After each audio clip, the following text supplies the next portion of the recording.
Damos comienzo a un nuevo comentario bíblico expositivo. Servidores de Dios. Quien te habla es Manuel Cornejo. En esta ocasión estaré compartiendo sobre el libro de Génesis, en Génesis capítulo 28 y los versículos 16 al 17, donde dice: Y despertó Jacob de su sueño y dijo: Ciertamente Jehová está en este lugar, y yo no lo sabía. Y tuvo miedo y dijo: Cuán terrible es este lugar, no es otra cosa que casa de Dios y puerta del cielo. La inmediata respuesta de Jacob ante la inesperada experiencia en el sorprendente comentario es que ciertamente Jehová está en este lugar y yo no lo sabía. Tengas en cuenta que es importante observar que Jacob usa aquí el sustantivo Jehová, ya que no dice Dios está en este lugar. Entonces, es muy probable que Jacob conociese la doctrina de la omnipresencia de Dios, pero lo sorprendente era que Jehová, el Dios guardador del pacto, estuviese con él. Sin duda, Jacob asociaba a Jehová con la casa de su padre, pues es probable que Isaac enseñó a Jacob acerca de Jehová. Y ahora Jacob aprende por experiencia propia que Jehová, el Dios de Abraham y de Isaac, está con él también, dispuesto a bendecirlo, sobre la base de la promesa pactada con sus padres. Por tanto, Jacob sabía que Dios es omnipresente. Lo que no sabía es que el Dios que había hecho un pacto incondicional con Abraham, como señala Génesis capítulo 15 y versículo 18, cuando dice: En aquel día hizo Jehová un pacto con Abraham, diciendo: A tu descendencia daré esta tierra, desde el río de Egipto hasta el río grande, el río Éufrates. Es decir, Jehová Dios le está reiterando las promesas hechas a Abraham y a Isaac. Y dice que, y tuvo miedo. Aquí se está refiriendo al temor reverente que produce la presencia de Dios, ya que la visión de Jacob había sido impresionante. La frase «cuán terrible es este lugar» también podría significar «cuán impresionante es este lugar» o «cuán sorprendente es este lugar», ya que Jacob reconoce que está en un lugar especial y dice «no es otra cosa que casa de Dios y puerta del cielo».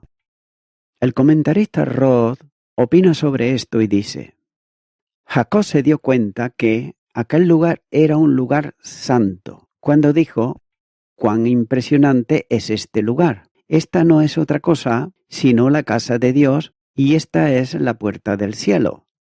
Aquí el tema de la casa es introducido por primera vez cuando dice casa de Dios.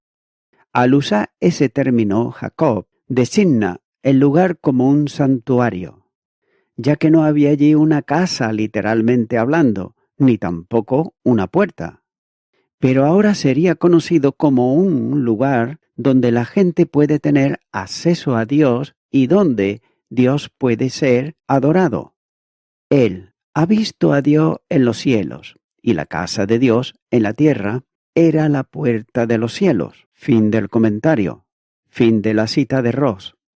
Quizá aquí haya un recordatorio del hecho de que los semitas extendían el nombre de Babilonia como una derivación de Babilú, es decir, puerta de Dios. Génesis capítulo 11, versículo 9 dice: Por esto fue llamado el nombre de ella Babel, porque allí confundió Jehová el lenguaje de toda la tierra, y desde allí lo esparció sobre la faz de toda la tierra. La identificación de Betel como la puerta del cielo podría también llevar la intención de contraponerse a Babilonia. De todos modos, es probable que la designación puerta del cielo sea una invitación provechosa a compararla con la historia de Babilonia, ya que la Babilonia del Éufrates representa el paganismo, mientras que Betel representa al Dios de Jacob. Continúo ahora con los versículos 18 y 19, donde dice: Y se levantó Jacob de mañana y tomó la piedra que había puesto de cabecera y la alzó por señal y derramó aceite encima de ella y llamó el nombre de aquel lugar Betel, aunque Luz era el nombre de la ciudad primero.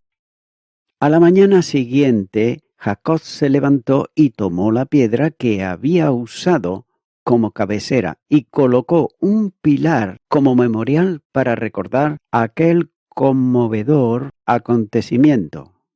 Por otro lado, aunque algunos creen que Jacob estaba colocando una especie de fetiche, es claro que esa idea es una idea errónea y muy lejana a lo que hizo el patriarca, ya que colocar una piedra como memorial de algún acontecimiento importante era común entre los patriarcas. Sucedió en otras oportunidades, como por ejemplo en Génesis capítulo 31, versículo 45, capítulo 35 y versículo 20. El profeta Samuel colocó una piedra en Mizpa y Sen para conmemorar la derrota de los filisteos. El primer libro de Samuel, capítulo 7, versículo 12, dice: Tomó luego Samuel una piedra y la puso entre Mizpa y Sen, y le puso por nombre Ebenezer, diciendo: Hasta aquí nos ayudó Jehová. Jacob ungió y colocó en Betel era para conmemorar la visión impresionante que había tenido y también para recordar que Jehová le había aparecido, le había hablado y le había hecho formidables promesas. El vocablo señal denota una sola piedra colocada de forma vertical. Su tamaño era tal que constituía un pilar, y Jacob consagró aquella piedra convertida en un pilar con aceite con una señal de su inolvidable experiencia. Nótese que ungir la piedra con aceite puede albergar la idea de sacrificio también, como por ejemplo en Génesis capítulo 35 versículo 14, donde dice: Y Jacob erigió una señal en el lugar donde había hablado con él, una señal de piedra, y derramó sobre ella libación y echó sobre ella aceite.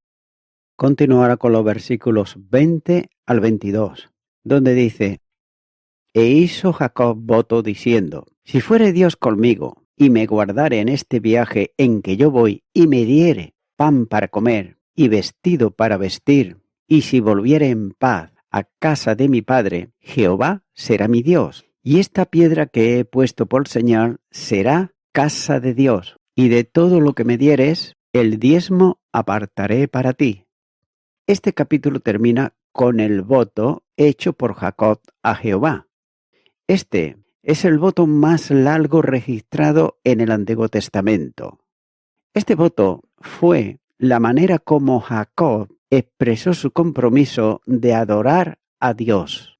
El profesor Roth lo explica de esta manera cuando dice que los votos no eran para inducir a Dios a hacer lo que no quería, sino que era hecho para comprometer al adorador a la realización de alguna responsabilidad reconocida.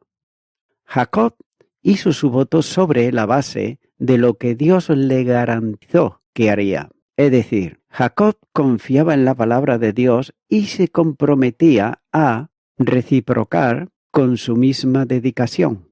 Fin de la cita de Ross.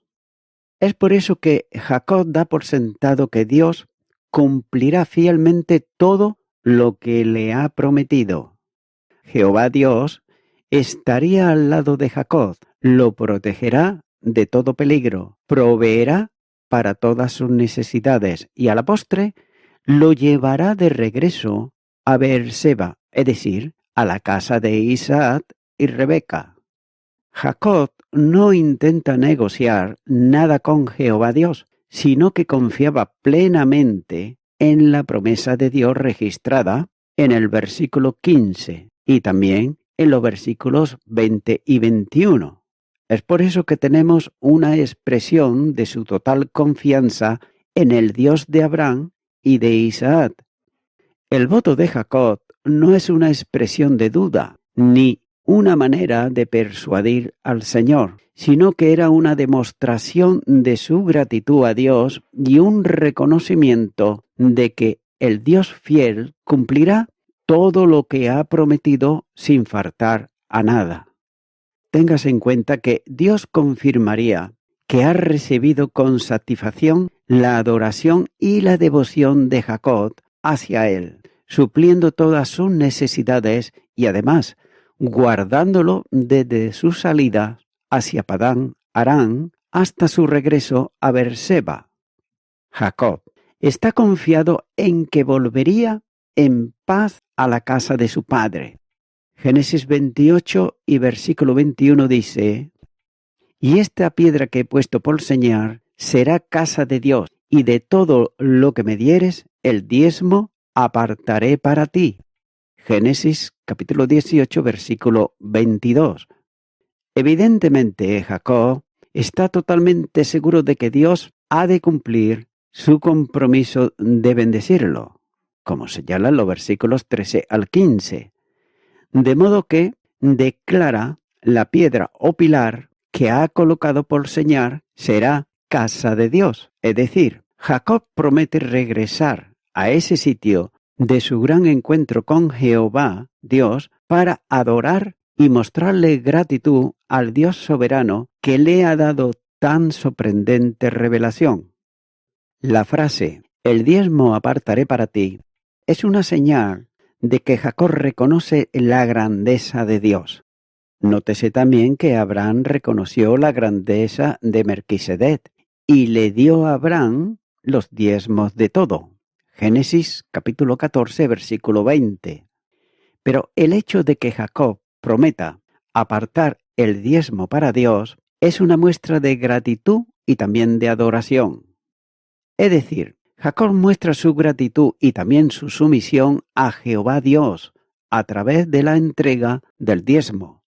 Y en cuanto a esto, Bruce comenta y dice que a juzgar por el uso del verbo hebreo, forma piel aquí y en sus otros dos usos. En Deuteronomios capítulo 14 versículo 22 dice: «Indefectiblemente diezmarás todo el producto del grano que rindiere tu campo cada año».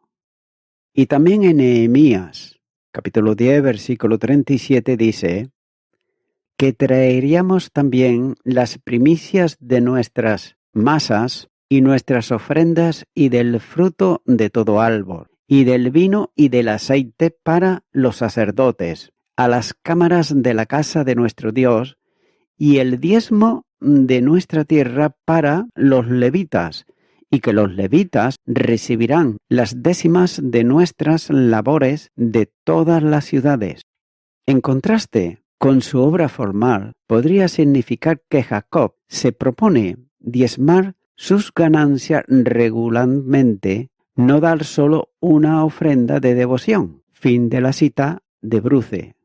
Nótese que las Escrituras no informan acerca de lo ocurrido posteriormente, pero es de suponer que Jacob volvió a este lugar y adoró a Dios. También entregó sistemáticamente los diezmos de sus bienes y ganancias a Jehová Dios. El diezmo fue originalmente una ofrenda voluntaria, como señala Génesis capítulo 14, versículo 20, pero posteriormente fue incluido en la ley de Moisés como un mandamiento, y así lo muestra Levíticos capítulo 27, versículo 30, el libro de Números capítulo 18, versículos 21 y 24, y Deuteronomios, capítulo 14, versículos 22 al 29.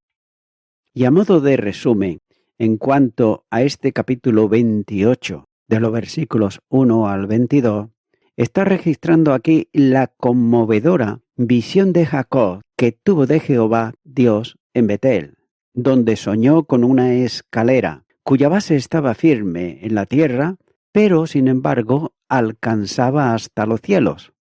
Además también Jacob vio ángeles de Dios que ascendían y descendían por aquella escalera. En medio de aquella escena, Jacob vio también a Jehová Dios en lo alto de la escalera.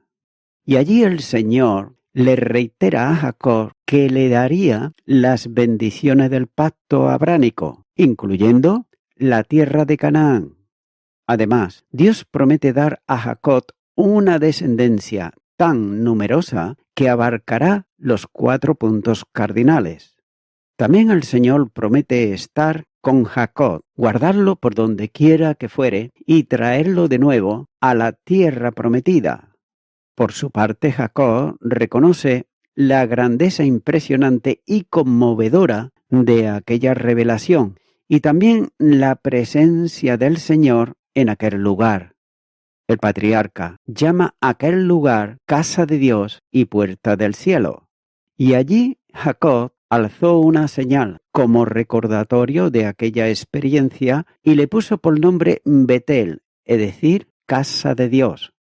Y allí también Jacob hizo un voto, no una negociación con Dios, que consistía en que, puesto que el Dios fiel promete bendecirlo de manera maravillosa y traerlo de regreso a Beerseba, Jacob resume el compromiso de ser un fiel adorador de Jehová Dios y de diezmar sistemáticamente todas sus posesiones.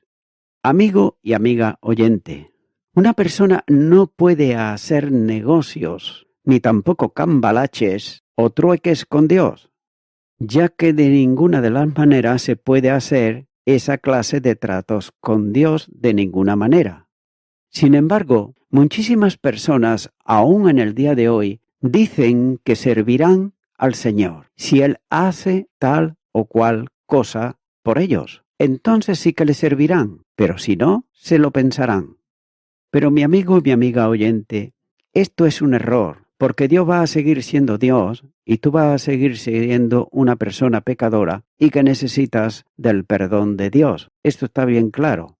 Por tanto, Dios no hace tratos de esa manera. Acuérdate de lo que acabas de escuchar, que Jacob en aquel lugar sintió la presencia de Dios y sintió temor y reverencia. Y a Dios se viene con temor y reverencia, porque al que se enaltece, Dios le humilla, pero al que se humilla, Dios lo enaltece.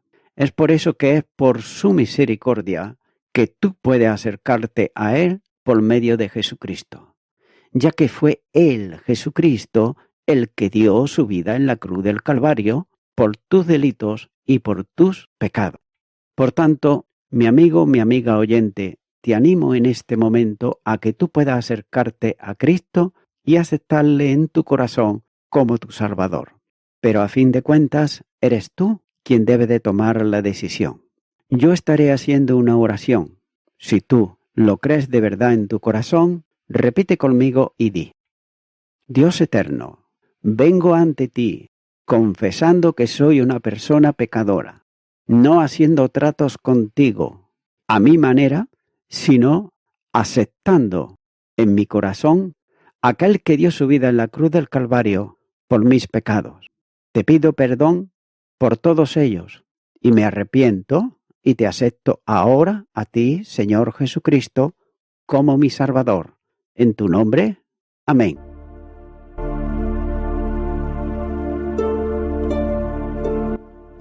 Amigo y amiga oyente, si tú has hecho esta oración de corazón, te recomiendo que comiences a orar a Dios, en primer lugar, en el nombre del Señor Jesucristo.